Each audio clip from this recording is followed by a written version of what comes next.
Because ಏನಕ್ಕೆ ಅಂತ ಹೇಳ್ತೀನಿ. ಇವಾಗ ಟೈಮ್ ತೋರಿಸ್ತೀನಿ. ಇವಾಗ ಕರೆಕ್ಟಾಗಿ 3:45 ಆಗಿದೆ. ಸೊ ನಾನು ಎದ್ದಿದ್ದು 2:30ಗೆ ಎದ್ದು ಆಲ್ರೆಡಿ ತಿಂಡಿಗೆ ಬಿಸಿಬೇಳೆ ಬಾತ್ ಮಾಡಮ್ಮ ಅಂತ ಹೇಳಿದ ಮಗ. ಸೊ ಅದಕ್ಕೆಲ್ಲ ಪ್ರಿಪೇರ್ ಮಾಡ್ಕೊತಾ ಇದ್ದೀನಿ. ಹಾಗೆ ಅಡುಗೆ ಮನೆ ನೋಡ್ಬೋದು, ಎಲ್ಲನೂ ಕೂಡ ಕ್ಲೀನ್ ಮಾಡಿಕೊಂಡೆ. ರಾತ್ರಿ ಏನೂ ಕ್ಲೀನ್ ಮಾಡಿರಲಿಲ್ಲ ಅಡುಗೆ ಮನೆನ. ಸ್ಟವ್ ಒಂದು ಕ್ಲೀನ್ ಮಾಡಿದೆ ಅಷ್ಟೇ, ಪಾತ್ರೆನೆಲ್ಲ ಹಾಗಾಗಿ ಇಟ್ಟಿದ್ದೆ. ಇವತ್ತು ನನ್ನ ಮಗನ ಬರ್ತ್ಡೇ ಇದೆ. ಸೊ ಬರ್ತ್ಡೇ ದಿನವೇ ಈ ಥರ ನನಗೆ ಆಗೋಯ್ತಲ್ಲ ಅಂತ ಖಂಡಿತ ಬೇಜಾರಾಯಿತು. ಬಿಕಾಸ್ ಪಾಪ ಅವನಿಗೆ ನೀಟಾಗಿ ನಗ್ನಗ್ತಾ ವಿಶ್ ಮಾಡೋದಕ್ಕೂ ಆಗಲಿಲ್ಲ, ತುಂಬ ಪೇಯ್ನ್ ಇತ್ತು. ಸೊ ಈ ಥರ ಆಗೋಗ್ಬಿಡ್ತು. ಬೇಜಾರಾಗುತ್ತೆ ಅಲ್ವಾ ಈ ರೀತಿ ಆದಾಗ. ಓಕೆ ಫೈನ್, ಏನೂ ಮಾಡೋದಕ್ಕಾಗಲ್ಲ. ಸೊ ಅದು ಹಿಂಗೆ ಬರುತ್ತೆ, ನೋವು ಆಗುತ್ತೆ ಅಂತ ನಮಗೆ ಗೊತ್ತಿರಲಿಲ್ಲ. ಅಂದರೆ 2 ಡೇಸಿಂದ ಸ್ವಲ್ಪ ಸ್ವಲ್ಪ ನೋವಿತ್ತು. ಅದಾದಮೇಲೆ ಯಾಕೋ ಇವತ್ತೇ ಜಾಸ್ತಿ ಆಗೋಯ್ತು.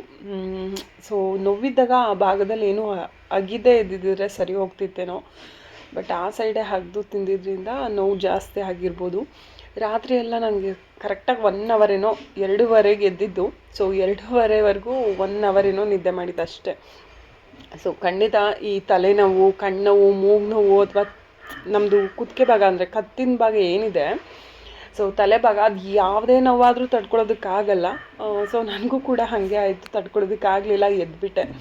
2:30ಗೆಲ್ಲ ಎದ್ದು 1 ಅವರು ನೀರು ಕುಡಿತಾ ಸ್ವಲ್ಪ ನೋವು ಕಡಿಮೆ ಆಗಲಿ ಅಂತ ಹೇಳಿಬಿಟ್ಟು ಕೂತಿದ್ದೆ. ಅದಾದಮೇಲೆ 3:30ಗೆಲ್ಲ ಓಕೆ, ಸೊ ಇನ್ನು ತಿಂಡಿ ಮಾಡಿಬಿಡೋಣ. ನನ್ನ ಮಗ ಮೊದಲೇ ಕೇಳಿದ, ಅಂದರೆ ಪ್ರತಿ ಸರಿ ಅವ್ನ ಬರ್ತ್ಡೇ ದಿನ ದೋಸೆ ಮಾಡಿಕೊಡಿ ಇಲ್ಲ ಇಡ್ಲಿ ಮಾಡಿಕೊಡಿ ಅಂತ ಕೇಳ್ತಾ ಇದ್ದ. ಸೊ ಈ ಸರಿ ಸ್ಪೆಷಲಾಗಿ ಬಿಸಿಬೇಳೆ ಬಾತ್ ಕೇಳ್ದ. ಓಕೆ ಫೈನ್, ಮಾಡೋಣ, ಅದು ತುಂಬಾ ಈಸಿ ಅಂತ ಹೇಳಿಬಿಟ್ಟು ಮಾಡ್ತೀನಿ. ಅಂದರೆ ನನಗೆ ಅಷ್ಟು ಬಿಸಿಬೇಳೆ ಬಾತ್ ಇಷ್ಟ ಆಗೋದಿಲ್ಲ ತಿನ್ನೋದಕ್ಕೆ, ಅದು ಹೊಟ್ಟೆ ತುಂಬುತ್ತೆ ಅಂತಲೂ ಅನಿಸೋದಿಲ್ಲ. ಅವನಿಗೋಸ್ಕರ ಅಂತ ಹೇಳಿಬಿಟ್ಟು ಮಾಡೋಣ ಅಂತ ಅಂದ್ಬಿಟ್ಟು ಇವಾಗ ತಿಂಡಿಗೆಲ್ಲ ರೆಡಿ ಮಾಡಿಬಿಟ್ಟು ಬಂದೆ. ಅಂದರೆ ವಿಷಲೆಲ್ಲ ಹಾಕ್ಸ್ಬಿಟ್ಟು ಬಂದೆ, ಬೇಳೆ ಅಕ್ಕಿ ಎಲ್ಲನೂ. ಬರೀ ಒಗ್ಗರಣೆ ಮಾತ್ರ ಮಾಡಬೇಕಿತ್ತು. ಮನೆ ಕಸ ಎಲ್ಲ ಗುಡಿಸ್ಬಿಟ್ಟು ಕೊಟ್ಟಿಗೆ ತೊಳೆದು ಸಗಣಿನೆಲ್ಲ ಬಾಚಾಕ್ತೆ. ಆ್ಯಕ್ಚುಲಿ ನಾನು ಟೈಮ್ನೇ ನೋಡಲಿಲ್ಲ, ಸೀದಾ ಕಸ ಗುಡಿಸ್ಕೊಂಡು ಹೊರಗಡೆ ಬಂದು ಕೊಟ್ಟಿಗೆ ಕೆಲಸ ಸ್ಟಾರ್ಟ್ ಮಾಡ್ಕೊಂಡ. ನಾನು ಮನೆಯೊಳಗೆ ಅಂದ್ಕೊಂಡಿದ್ದು ಒಂದು 5 ಕಾಲ 5:30 ಆಗಿರ್ಬೋದು ಅಂತ ಹೇಳಿಬಿಟ್ಟು ಕೆತ್ತಲನ್ನೆಲ್ಲ ತೊಳೆದು ಮಿಷಿನ್ ಹಾಕ್ತೆ. ಅದಾದಮೇಲೆ ಒಳಗಡೆ ಹೋಗ್ತೀನಿ, ಟೈಮ್ ಬಂದು ಇನ್ನೂ 5:30ನೇ ಇದೆ. ನಮ್ಮ ಮನೆಯವ್ರು ಕರೆಕ್ಟಾಗಿ 5:30ಗೆ ಎದ್ದು 5:45ಗೆ ಅವರು ಹಾಲು ಕರ್ಕೊತಾಯಿದ್ರು. ನಾನು ಇನ್ನೂ 5:15 5 ಗಂಟೆಗೆ ಕರೆದುಬಿಟ್ಟಿದ್ದೀನಿ ಅನಿಸುತ್ತೆ.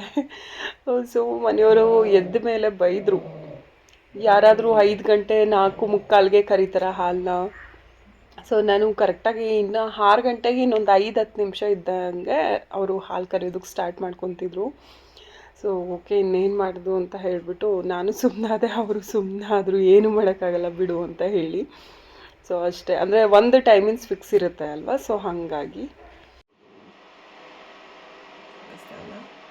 ಸೊ ಕರೆಕ್ಟಾಗಿ 5:38 ಹಸುನಲ್ಲಿ ಹಾಲು ಕರೆದು ಕೂಡ ಬಂದೆ. ಇವಾಗ ಸ್ವಲ್ಪ ಬಿಸಿನೀರು ಕುಡಿದು ಹಾಲು ಕಾಯೋದಕ್ಕೆ ಇಟ್ಟಿದ್ದೀನಿ. ಕುಡಿದು ಮಗನ ಸ್ಕೂಲಿಗೆ ಕಳಿಸಿ ಆಮೇಲೆ ಸ್ವಲ್ಪ ರೆಸ್ಟ್ ಮಾಡಬೇಕು. ಹೇಳ್ದಾಗೆ ಬೆಳಗಿನ ಜಾವ ನಿದ್ದೆ ಬರ್ತಾ ಇದೆ. ಸೊ ಇಷ್ಟ ಆಗಿದೆ ಇವತ್ತು ಕೆಲಸ. ಬೇಳೆನೂ ಕೂಡ ಬೇಯಿಸಿ ಎಲ್ಲ ಮುಗಿಸ್ಕೊಂಡೆ. ಅದಕ್ಕೆ ಬೆಲ್ಲ ಎಲ್ಲ ತರಿಸ್ಬೇಕು. ಸೊ ಬೆಲ್ಲ ತಂದ ಮೇಲೆ ಪಾಕ ಕಾಯಿಸಿ ಆಮೇಲೆ ರುಬ್ಕೊಳ್ಳೋಣ ಅಂತ ಹೇಳ್ಬಿಟ್ಟು ಒಂದು ಸ್ವಲ್ಪ ಹೊತ್ತು ರೆಸ್ಟ್ ಮಾಡ್ತೀನಿ. ಸದ್ಯಕ್ಕೆ ಸಂಜೆಗಲ್ವಾ, ಈವ್ನಿಂಗ್ ಎಲ್ಲನೂ ಕೂಡ ಮಾಡಿಕೊಡೋದು. ಸ್ವಲ್ಪ ಹೊತ್ತು ರೆಸ್ಟ್ ಮಾಡಿ ಆಮೇಲೆ ನೋಡೋಣ, ಬ್ಲಾಗ್ನ ಕಂಟಿನ್ಯೂ ಮಾಡ್ತೀನಿ.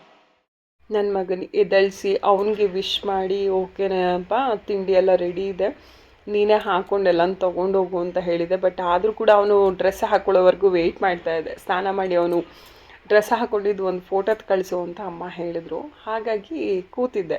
ಅವನು ಹೋದ್ಮೇಲೆ ಅವನು ತಿಂಡಿ ತಿನ್ಕೊಂಡು ಇನ್ನೇನು ಹೊರಟ ಅನ್ನೋ ಟೈಮ್ನಲ್ಲಿ ಹೋಗಿ ನಾನೊಂದು ಸ್ವಲ್ಪ ಹೊತ್ತು ರೆಸ್ಟ್ ಮಾಡಿದೆ. ಬಟ್ ಆಗಲೂ ಕೂಡ ನಿದ್ದೆ ಮಾಡೋದಕ್ಕಾಗಲಿಲ್ಲ. ಅದಾದಮೇಲೆ ಪ್ರಿಸ್ಕ್ರಿಪ್ಷನ್ ಹುಡುಕಿ ಇಟ್ಟಿದ್ದೆ.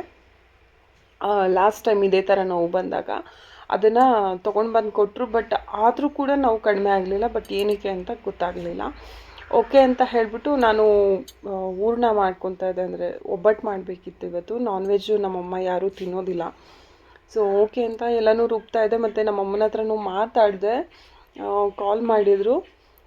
ಇದ್ದಕ್ಕಿದ್ದಂಗೆ ನೋವು ಜಾಸ್ತಿ ಆಗೋಯಿತು. ನನಗೆ ಬಿದ್ದು ಒದ್ದಾಡ್ಬಿಟ್ಟೆ. ಆಗಲೇ ಇಲ್ಲ, ಒಂಥರ ಪಟ ಪಟ ಪಟ ಅಂತ ಈ ಪಸಾದಾಗೆಲ್ಲ ಪೇಯ್ನ್ ಬರುತ್ತೆ ಅಲ್ವಾ. ಸೊ ಹಂಗಾಗ್ಬಿಡ್ತು. ಬೇಡ ಹಾಸ್ಪಿಟಲ್ಗೆ ಹೋಗಲೇಬೇಕು ಅಂತ ಹೇಳಿ ಹೇಗಿದ್ರು ಅಮ್ಮನ ಪಾಪನ್ನು ಕರ್ಕೊಂಬರ್ಬೇಕಿತ್ತು. ಅವರು ಬಸ್ಸಿಗೆ ಬರ್ತಾಯಿದ್ರು. ಸೊ ಹಾಸ್ಪಿಟಲಲ್ಲಿ ಇರ್ತೀವಿ ಹೀರಿಸಾವೆನಲ್ಲಿ, ಸೊ ನೀವು ಬನ್ನಿ ಅಂತ ಹೇಳಿ ಸೊ ಅವ್ರೂ ಕರ್ಕೊಂಡೇ ಬಂದ್ವಿ ಜೊತೆಯಲ್ಲಿ. ಸ್ವಲ್ಪ ನೋವಂತೂ ಖಂಡಿತ ಇತ್ತು. ಅಮ್ಮ ಹೇಳ್ತಾಯಿದ್ರು, ಸೊ ನಿನ್ಗೆ ಈ ಥರ ಎಲ್ಲ ಹೆಲ್ತ್ ಇಶ್ಯೂಸ್ ಆಗಿದೆ ಅಂತ ಮೊದಲೇ ಹೇಳಿದ್ದೀನಿ, ನಾವು ಬರ್ತಾನೆ ಇರಲಿಲ್ಲ, ಇನ್ನೊಂದು ಸಲ ಯಾವಾಗಲಾದರೂ ಬರ್ಬೋದಿತ್ತಲ್ವಾ ಅಂತ. But it's okay. ಏನು ಇವಾಗ ಅವನಿಗೂ ಒಂದು ಆಸೆ ಇರುತ್ತೆ, ಮಕ್ಳುಗಳಿಗೂ ಅಲ್ವಾ. ಸೊ ನಮ್ಮ ಅಜ್ಜಿ ಬರ್ತಾರೆ, ಪಾಪು ಬರ್ತಾಳೆ ಅಂತ. ಆ್ಯಕ್ಚುಲಿ ನನ್ನ ತಂಗಿ ಬರಬೇಕಿತ್ತು. ಅವಳು ಸ್ವಲ್ಪ ಚನ್ನರಾಯಪಟ್ಟಣದಲ್ಲಿ ಕೆಲಸ ಇದೆ ಅಂತ ಹೇಳಿಬಿಟ್ಟು ಅಲ್ಲೇ ಉಳ್ಕೊಂಡಿದ್ಲು. ನಾನು ಈವ್ನಿಂಗ್ ಬರ್ತೀನಿ ಅಂತ ಹೇಳಿದ್ಲು, ಬಟ್ ಅಲ್ಲಿ ಲೇಟ್ ಆಯ್ತಂತೆ, ಒಂದು 7:30-8 ಗಂಟೆ ಆಗೋಯ್ತು.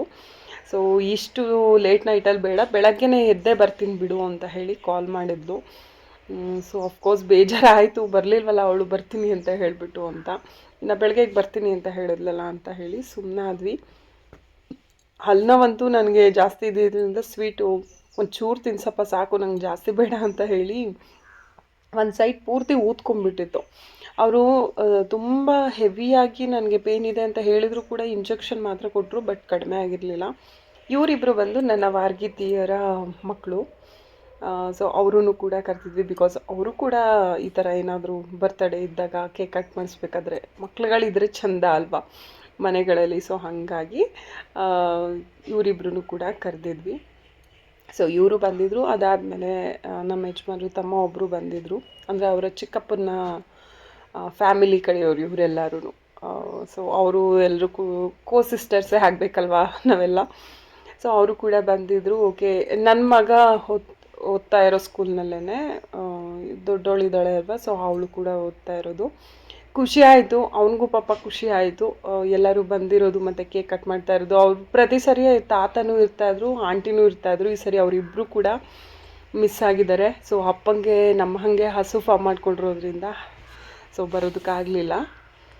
ಸೊ ನಾಳೆ ಬರ್ತೀವಿ ಅಂತ ಹೇಳಿದ್ದಾರೆ. ಸೊ ನಾಳೆಗೆ ಇವತ್ತು ಸ್ವೀಟ್ ಮಾಡಿದ್ದೀನಿ, ಅಂದರೆ ಒಬ್ಬಟ್ಟೆಲ್ಲ ಮಾಡಿದ್ದೀನಿ. ಸೊ ನಾಳೆ ನಾನ್ ವೆಜ್ ಏನಾದರೂ ಮಾಡಿ, ಸೊ ಅವರು ಈವ್ನಿಂಗ್ ಎಲ್ಲ ಹೊರಡ್ತಾರೆ ಅಮ್ಮವರು. ಸೊ ಇವತ್ತಿನ ಒಂದು ವ್ಲಾಗ್ ಇಷ್ಟ ಆಗಿತ್ತು. ಖಂಡಿತ ಮುಂದಿನ ವ್ಲಾಗಲ್ಲಿ ಆದಷ್ಟು ಬೇಗ ಸಿಗ್ತೀನಿ. ಲೈಕ್ ಮಾಡಿ, ಶೇರ್ ಮಾಡಿ ನಿಮ್ಮ ಫ್ಯಾಮಿಲಿ ಫ್ರೆಂಡ್ಸ್ ಎಲ್ರಿಗೂ ಕೂಡ. ಖಂಡಿತ ನಿಮಗೆ ಏನು ಅನ್ನಿಸ್ತು, ಈ ವ್ಲಾಗ್ ಇಷ್ಟ ಆಯಿತಾ ಅಂತ ಹೇಳಿ ನನಗೆ ಕಮೆಂಟ್ ಮಾಡೋದನ್ನು ದಯವಿಟ್ಟು ಮರಿಬೇಡಿ. ಸೊ ಮತ್ತೆ ಮುಂದಿನ ವ್ಲಾಗಲ್ಲಿ ಸಿಗೋಣ. ಅಲ್ಲಿವರೆಗೂ ಟೇಕ್ ಕೇರ್ ಆ್ಯಂಡ್ ಬಾಯ್.